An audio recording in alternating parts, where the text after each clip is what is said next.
Hello and welcome to Founded, a Pleasant Phantom production, where we find the stories you missed in history class. I'm Tori Phantom, and joining me to listen to me rant about people she's probably never heard of, as always, Gwenna Lathland. Hi. Hi. That was my I just watched K-pop Demon Hunters. I thought that's what that was. Yeah.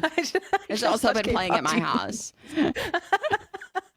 I'm kind of obsessed. So good. I love that for you. I love that for you. Not at all having to do with history we missed. Yeah. But maybe a show you've missed. So, Gwenna just founded a new show.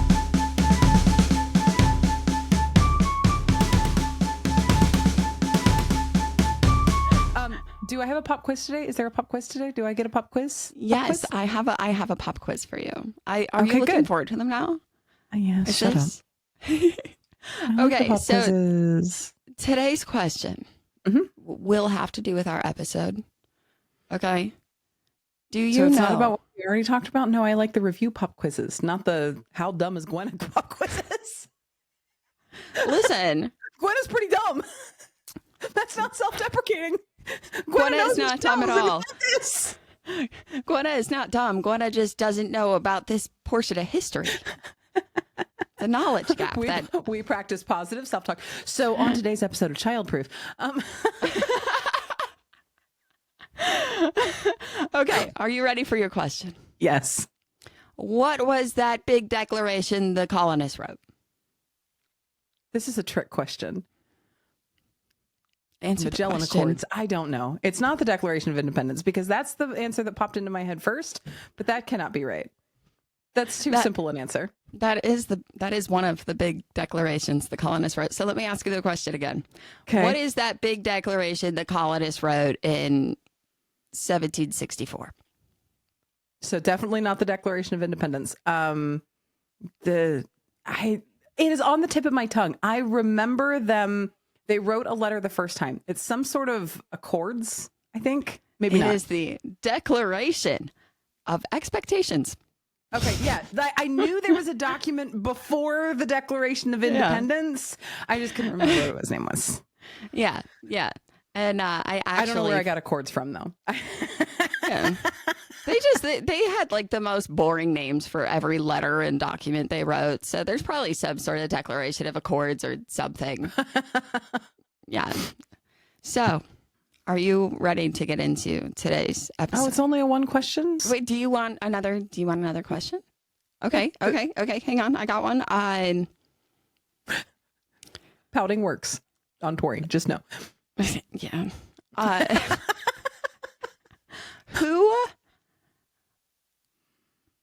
When was the first ever boycott? Like, who came up with the idea of boycotting?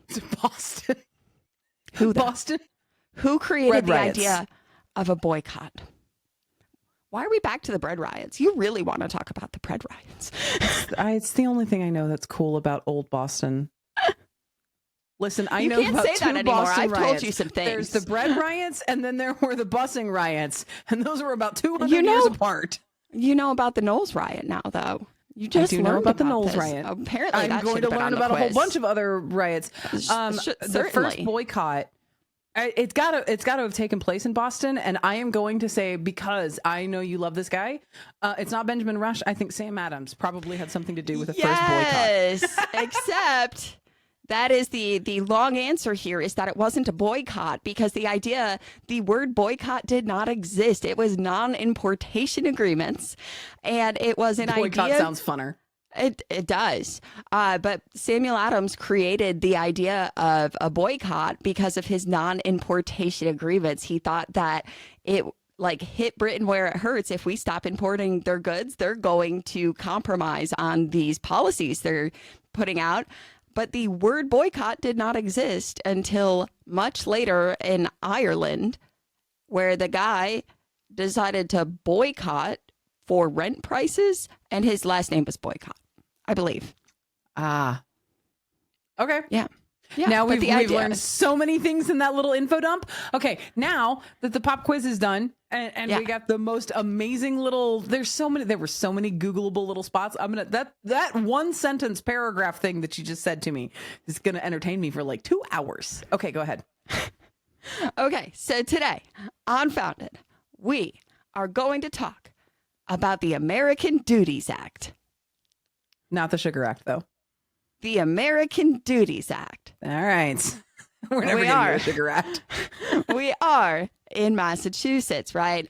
Yeah. And so we've continuously been mentioning this word, salutary neglect, right? Yes. And so this was really because Massachusetts, I mean, all of the colonies, but because we're in Massachusetts, we're going to talk about how salutary neglect affected Massachusetts. So Massachusetts had been governing, taxing, and living independently. Like they're taxing themselves, governing themselves, living independently of most Britain interference for the previous century and a half at this point. We're in about 1763. Okay. Right. Because that's where we keep going. And so one thing about the Sugar Acts happened in 1763, but we're never getting to the Sugar Act, so we're never leaving 1763. So salutary neglect was trade regulations, imperial supervision of internal affairs. They were really loose, so long as colonists remained loyal to Britain and contributed to the British economy by buying the stuff that they were shipping in. Yes. Basically. Yes. And so one thing about Massachusetts is they had town meetings. And their town meetings have historical significance that go back to their Puritan roots, right? So their town meetings date back to the 17th century. And most folks from Massachusetts, 17th century is 1600s, for those of you who also have to do that mental gymnastics to remind yourself which one it is. 1600s, I have to do it century. every time. Every time. Every time. And so most folks, and by most folks, I do mean land-owning white men from Massachusetts, grew up with their voice mattering in government. And if not... So nothing's changed. Got it. If not at the town meetings, then definitely at the pub. They were very social. They loved talking about... They love talking about politics and gossiping. I mean, what else did they have to do, right? And I mean, of course, they're spending a lot of time. I don't know why that sidelined me. They're of British origin in Boston. Both of those highly associated with pub culture. Probably one bred the other, but like I don't know. And they're like, not the government, the pub. Like the number one export from Boston was rum. So. There you go. So the character, the historical figure that we are going to start out with today is George Grenville, who did come up previously when we were kind of talking about the British side. I feel like the name is familiar, but I can no longer trust myself. Do I now know that name because that was already in my brain before we started this?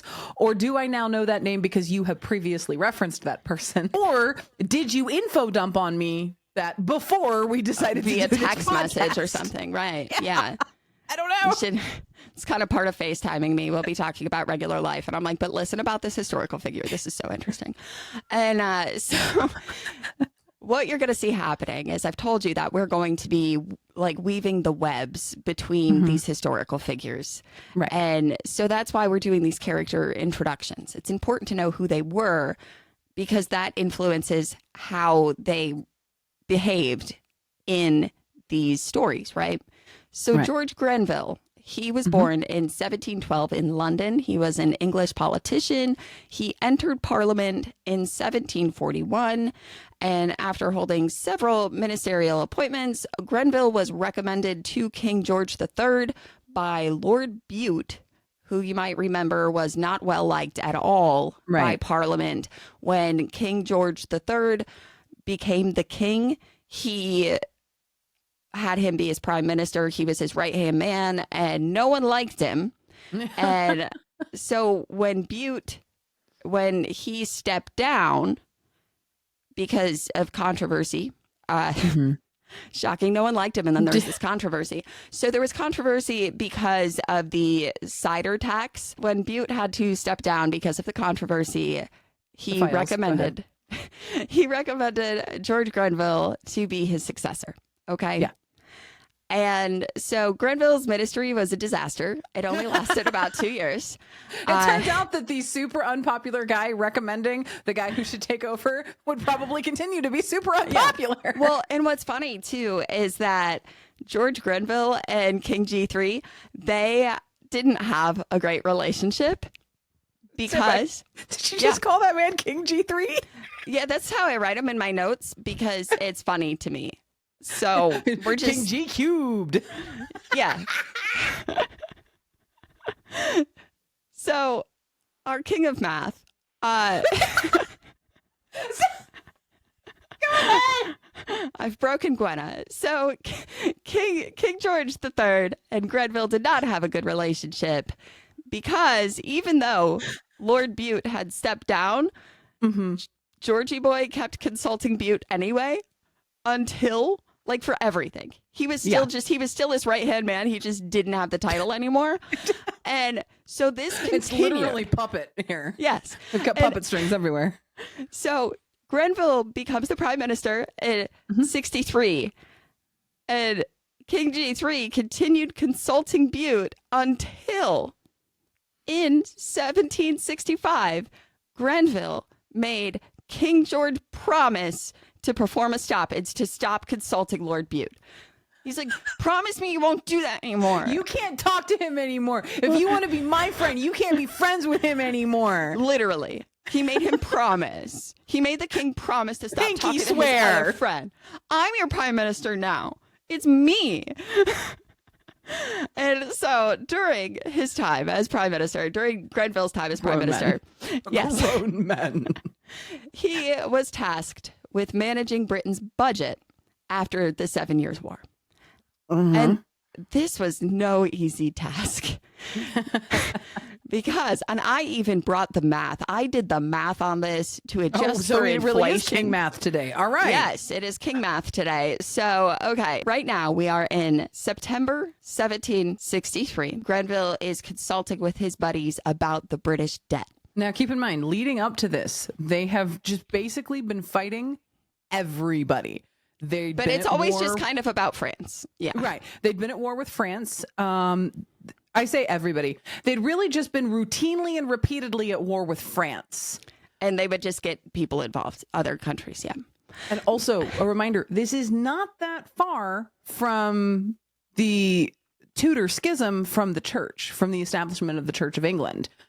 They're not super friends with the Catholics, therefore they're not super friends with the Catholic nations. Oh, yeah. I mean, Britain's concessions to French Canadians after they got that land, they allowed them to be Catholic, and that made colonists mad. So allowed them to be Catholic, by the way. Yes. Well, just that's fine. You can not. You can keep your silly little pope. Yeah. But then the colonists thought that was going to take away their religious liberty. It was a whole thing. We're not talking about that today. We are right now on September 17th, 1763. Yes.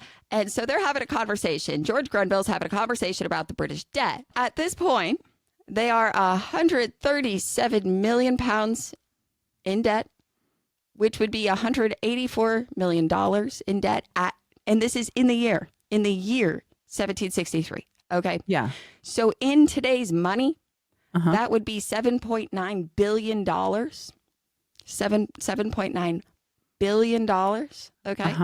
Now the annual interest alone would have been 5 million pounds, which is a lot more in today's money too. Okay. Which is a far cry from their annual peacetime budget before the 7 Years' War of 8 million pounds. So their annual budget to cover all the Georges' fancy balls and ridiculous diets and multiple castles and all of the staff that, plus maintaining the roads and doing the civil things and maintaining the programs and the church, the budget was $8 million because of hating France for being France. They were in the hole 137 million pounds. Yes. So their debt was, let me do some quick math, a bunch of times, 20 some odd times higher than their whole annual budget. For everything we think of the glitz and glory of this era, they could do all that more or less for about 8 million pounds. Yeah. And now the war has like quintupled that debt. Yes. And they're still throwing all the fancy parties. Yeah. Because they're royal. So they're never gonna be royal. I'm so glad you brought it there, because that's where my brain went to. And so during this consultation with his pals about the British debt, Grenville comes to the understanding that it seemed that the British Crown was getting money from the North American colonies of between £1,000 and £2,000, which feels cost like a paltry number when you're looking at. Well, yeah, and what's worse is that it seemed to cost 7 or 8 times as much to collect it. So it was costing them more to collect the revenue than the revenue they were receiving. Yeah. And at the same time, right, because he's tasked with dealing with the British budget post-war. Well, they also, after the 7 Years' War, they got a whole bunch of new land, right? Yeah. And that created problems as well, because now the empire was too big to manage. And Oh, wait. You mean having one tiny little bloop of people to serve the interests of a massive population is maybe a bit of an over-ask? Yeah, maybe. That doesn't feel modern at all. That's totally like a really old idea. Okay, go ahead. So in Parliament, there is this dude, and he decided that they needed about 10,000 troops to maintain their new territories in North America. So the cost of maintaining these new troops would be about £300,000, which would have been about $400,000, which is equivalent to about $17.3 million now. So those troops were more than the British budget still. Yes. Just maintaining this peacetime army, which had never been done before, and it was never given up, and then it was adopted by every other country. So this decision is why everyone has armies even during peacetime. It all started there, okay? Thanks, Britain. Knowing all of this is going on, right? We have this huge debt. We have all of this land. We need more money to maintain these troops. Grenville. Hey, look at that collection of colonists that don't pay us anything. Yes, exactly. The colonists called it a blood-sucking act, okay? So Grenville has a grand idea, okay? And at the time, too, he is trying to fill Lord Bute's shoes, so he's trying to prove himself. Is this post King George, you can't play with him anymore promise? This is still before. This is before that promise. So he is really trying to bully Bute out of the hall with this move. We are in September 1763, okay? And so Grenville had come into power in April. So he's only been the prime minister for a few months, and he's trying to prove himself. And so his idea here is that if the colonists actually paid the molasses tax from the Molasses Act of 1733, Britain would have a significant source of revenue.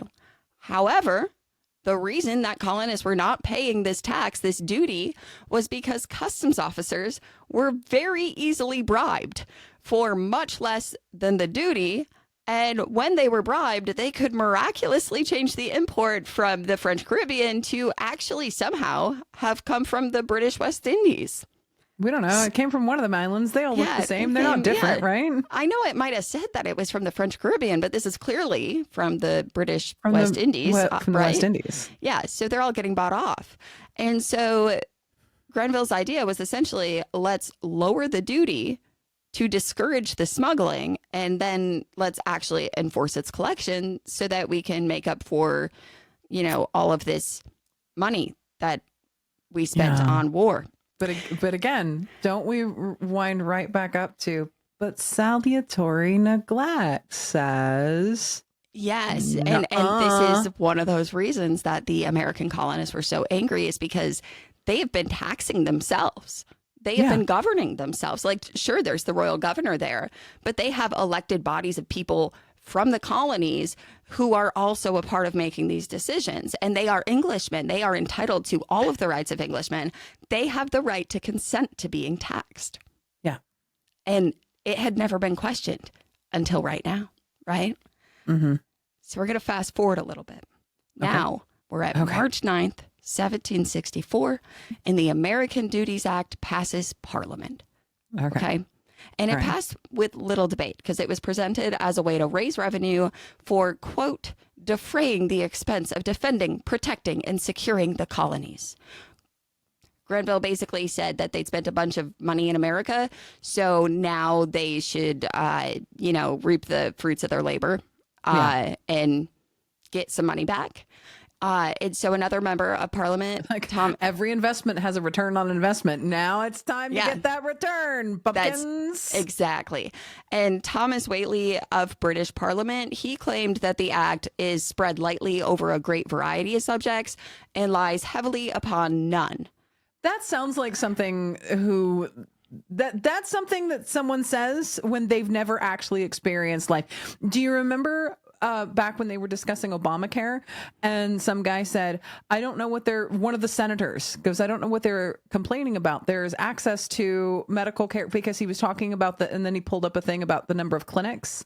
Yeah. Like, look at all these clinics. And we're like, that's not what we're talking about when we say access to medical care. We know the buildings exist. Yeah. And I think that's the thing that has historically always come up when we're talking about politics is the people making the decisions are considering the people in the things they're talking about in theory. It's easier to consider it in definition of it works on paper. It looks good on paper. Yes. Thomas Whately was trying. He thought he said something good there. He didn't. Yeah. So the American Duties Acts enforce duties on wool, hats, iron, and increase duties on coffee, indigo, wines, textiles, and foreign refined sugar. Stop it. The American Duties Act increased the sugar tax. Yep. The sugar tax. Is this the friggin' Sugar Act? Is this the actual name of the friggin' Sugar Act? It's the Sugar Act. The Sugar Act. Yes. 6 episodes later, we got to the Sugar Act. We are at the Sugar Act, and it was actually called the American Duties Act, but the colonists called it the Sugar Act because there was a 3 petty tax on sugar, which was down from 6, right? But the colonists refused to call it anything other than the Sugar Act, and so that's what we know it as. Just for context, most of the sugar was being produced in the Caribbean, and I hate calling them the Indies because that's an incorrect name for the people that were actually there before the colonization. But for historical context, we'll just continue to call it the French Caribbean and the West Indies. I'm sorry. Yeah, the British West Indies. Yeah. The British West Indies. So most of the sugar was being made all through that area. Yes. At this point, we did not have the American South. This is not figuring into this. So all of the sugar that was being grown there was still French controlled. The French owned that area with a little small dabbling of Spaniards down in the far south. So at this point, I'm setting us correctly. Most of the sugar was under French control. Yes, because those islands were the main exporters to the American colonies.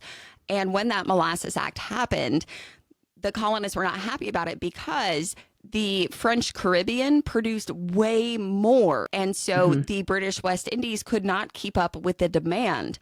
And so that's why the smuggling happened, because it was more expensive to get it from the British West Indies, and they weren't going to get as much as they needed.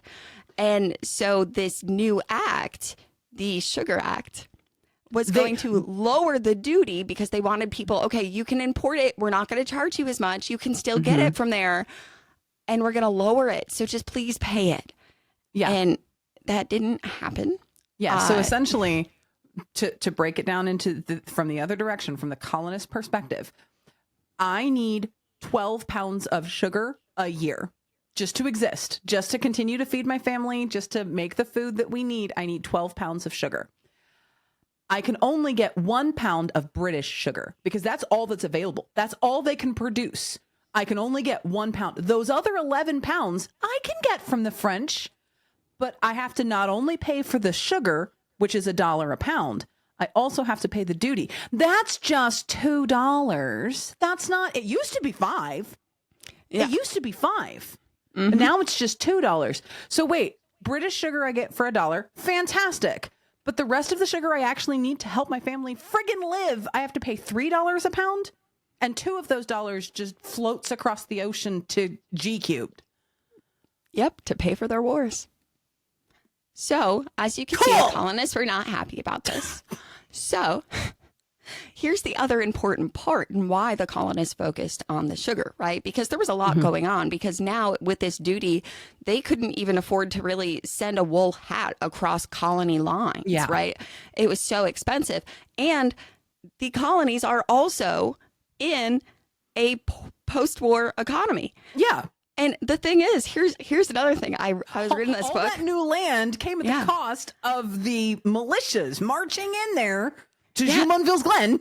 And speaking of those militias, okay, I was reading a book yesterday, and I didn't even put this in the notes. This is was it by Gordon S. Wood? No. Oh, okay. Not that one. Maybe, actually. No, it wasn't. It wasn't. Okay, so anyway. Basically. On today's episode of Bibliophage. So the militias, right? All of the colonists who signed up to fight for the French and Indian War, the 7 Years' War. Yeah. A huge reason they did is because the British government promised to pay them. And guess who didn't pay them? I forgot about that. Yeah. But we'll go deep into that one on another episode. We're staying with the sugar. Okay, we're staying with the sugar. We've been marching here for 6 episodes. We're staying with the sugar. Tell me more about the sugar. So for those poor unpaid soldiers. So the Sugar Act was significant in probably about 7 or 8 of the colonies, right? Because they relied on sugar for their own exports, especially Massachusetts, who had over 60 distillers using molasses to produce nearly 3 million gallons of rum every year. Boston itself had over 20 distillers in the 2-mile-long town. Okay. In case you're curious, yes, this is the same time period as the pirates. It's the same time period as all the piracy was happening. Yeah, they had to deal with that in the Continental Congress during the war. Yeah, and after. This is the Pirates of the Caribbean was unfolding at the same time as the Sugar Act. Just so you know, to frame that in history for you. Yeah. And so this town, Boston, and this colony, Massachusetts Bay, they are already facing economic hardship. And so this tax would lead to ruin. Oh, please tell me they riot. Does Boston riot? Boston riots. Boston doesn't riot this time, but you'll find out why. So Boston was the first to hear of the Sugar Act before it was made into law, right? It's just past Parliament, whatever, because the news of it, like this is often how the rumors would come into the colonies is through the import ships, through the people coming into the ports. Those people from London, they know what's happening there, right? And so the importer ships were the fastest ships. Yeah. If they didn't have people, they got to move a lot faster. So the importer ships moved news way faster than the people carrying ships. Yeah. And so here's the interesting thing, okay? Boston was the first to hear of the Sugar Act because of a cargo ship. And the most interesting thing about that is at first, most didn't do much complaining. They were pretty unconcerned because they thought the cost would be buried in the price of the product. Yeah. And so the other fun part about this act, right, because we're talking about what it's taxing, but that enforcement part, the enforcement part is here because, as you remember, they loved smuggling, and the customs officers were easy to bribe, right? So how are they going to get around that? Oh, the customs officers now have they have new privileges. So to enforce this new act, the British Navy was empowered to seize any ship believed to be smuggling or avoiding taxes. And in addition, any customs officers who caught smuggled goods would earn a portion of the contraband, which was a great incentive. So yeah, when I said Pirates of the Caribbean was really unfolding, what I meant was it wasn't just in the Caribbean. Right. So they're supposed to stop the smuggling. And if they do, they get the smuggled goods. Think about that. So there's absolutely no compunction because then it becomes a he said, she said. This customs officer said that you were avoiding your taxes with this boat full of molasses. Right. So now that is my boat full of molasses. Yes. And here's the part that goes back to the king. And here is my 25 fresh new barrels of molasses, which I can then take out to the rum runners and the rum makers that needed it anyway and charge them twice as much because they still need this or their entire process is going to spoil. Yep. And you got to think it really harkens back to the writs of assistance where they could board any vessel at any time to check for smuggled goods. And so this really just empowered them to do even more. The founding fathers were not just brilliant people who thought of everything. It's almost like the founding fathers were personally victimized by a whole bunch of injustices and wrote laws to prevent that from maybe happening again. No, I'm telling you, the U.S. Constitution is a trauma response. Anyway.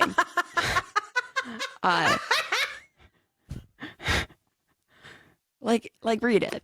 No, hit the button. It worked hard. Trauma dump. Yeah. The Bill of Rights I know specifically. That was going there this time.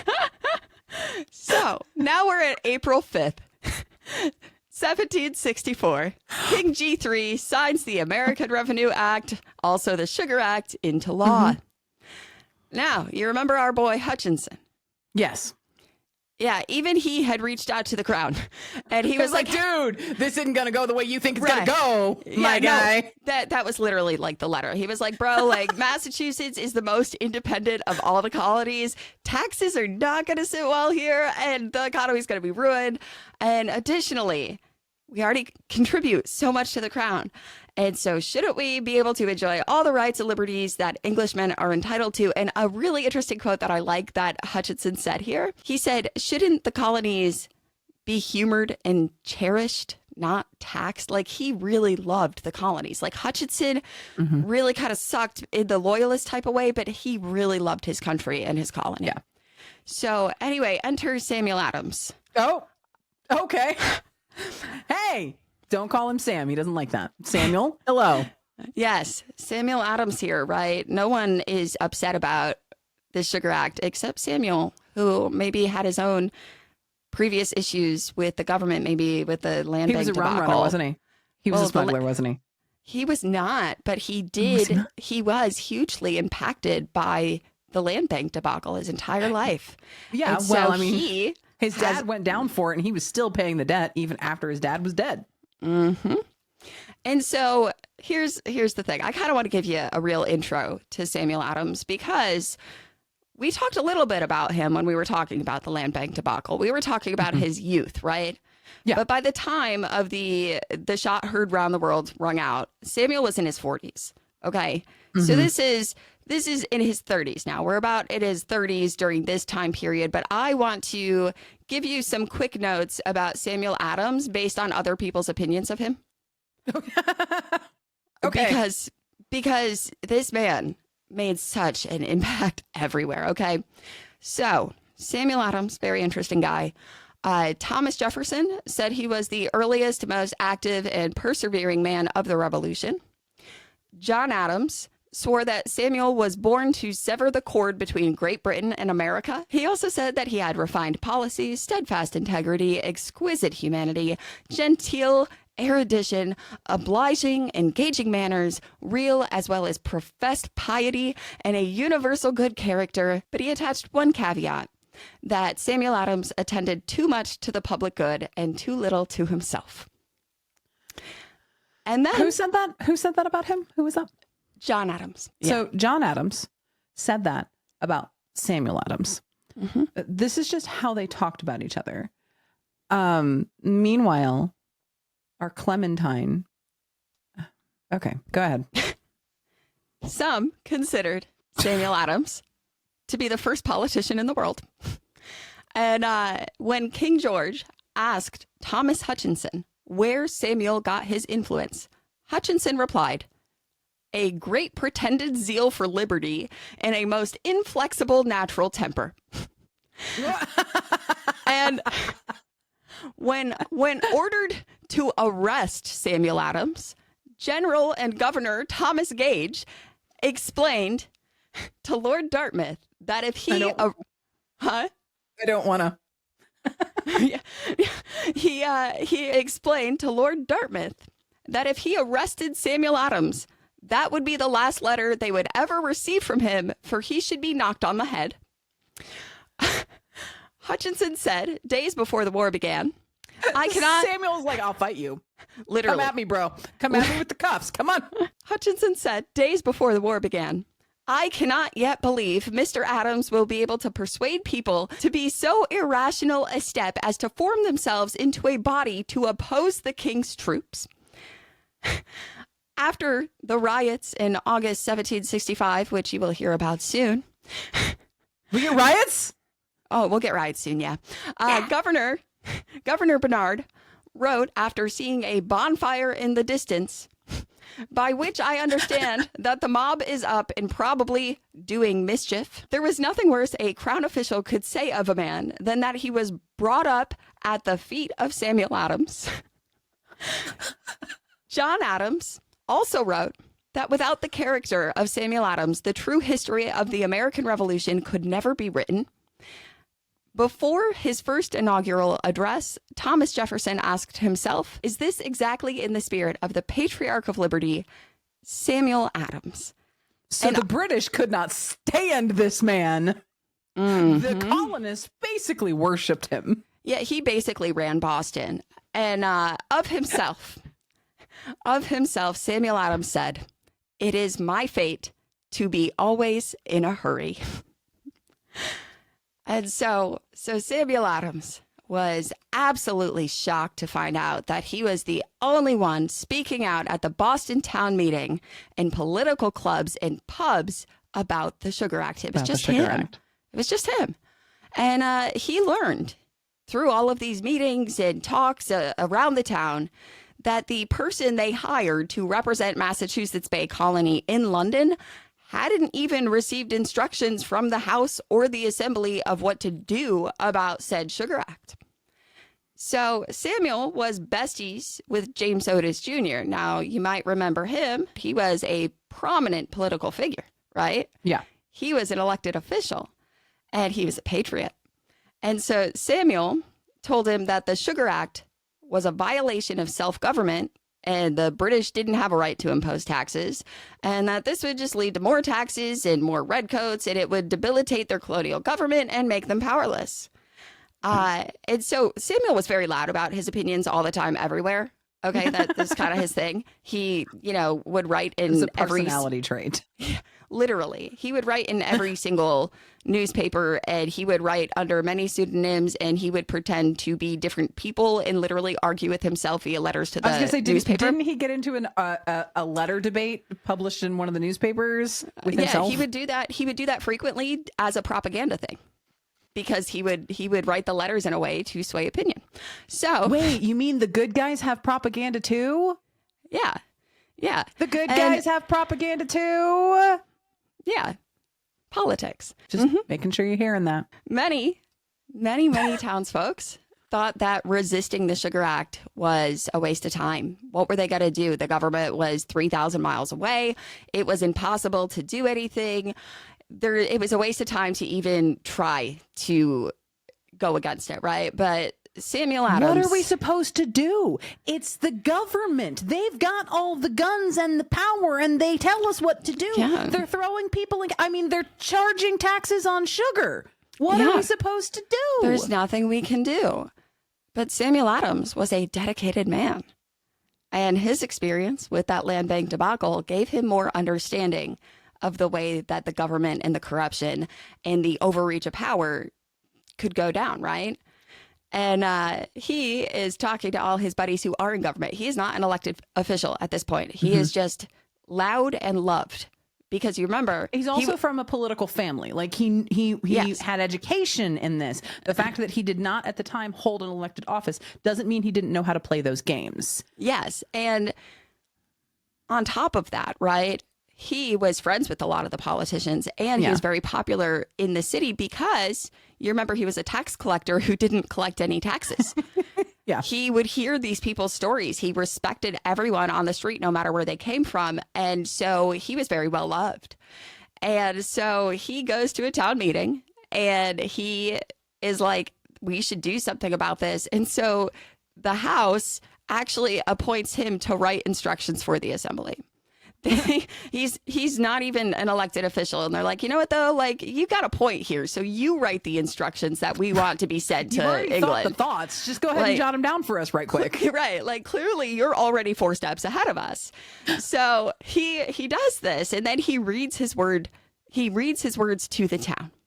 Okay. And quick side note, right? Because this is all happening in March. So now we're in end of March, beginning of April. So now April 19th.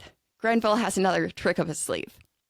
Okay. Grenville, who is like, okay, now the colonists, they need to pay all these duties. We're cutting smuggling. But also, here's a currency act that prohibits colonists from printing their own money. Only British money is legal now. Huh. British money, which is a very, very finite resource, seeing as at the time it was either gold or silver backed. Yeah. And they're in a recession. They don't have any money. That was the whole land bank thing. Massive taxes issue, massive debt issue. Yeah. Debt 40 times the annual budget of the country. So that dollar was real strong. That pound was real strong. And they were not allowed to have any other money, right? And so Samuel Adams was now tasked with doing what Benjamin Franklin failed to do. This is the point at which the colonists went, oh, well, if we can't do anything about you being 3,000 miles away, you can't do anything about us continuing to use our own money. Right. So there's like so much tension happening, right? So Samuel Adams is now tasked because he really wanted the colonists to react to the Sugar Act. So he is now tasked with doing what Benjamin Franklin failed to do with the Albany Plan, which you might remember. And if you don't, I'm refreshing your memory here. So go ahead. Refresh away. Albany Plan was at the first technical meeting up of colonies, and this was right before the 7 Years' War broke out. And he had what he called the Albany Plan, which was a proposal to unify the 13 colonies in North America to coordinate trade and military operations in case of a war with France.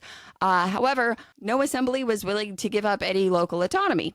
And so this plan failed. And this was the one that Hutchinson also supported. And this also did end up kind of laying the groundwork for the actual Continental Congress when it did convene, right? And so the Sugar Act happened. Samuel's like, why aren't y'all mad about this? We need to be mad. And because of the work he did and the yelling he did, James Otis Jr., he is noted to have said that the Sugar Act has set people a thinking in 6 months more than they had ever done in their whole lives before. And that's poignant, but also, not a one of y'all has had a dang thought in your entire life. You've thought more about this one thing than you've ever thought about anything ever. Yeah. So you remember in the beginning of this episode, we started in September of 63 with Grenville having a grand idea. Yes. Now we are in April of 64. And we have the Sugar Act has taken effect. And now we can just steal people's sugar. And the customs officers just get to be like, it's mine now. It's my boat now. I'm the captain now.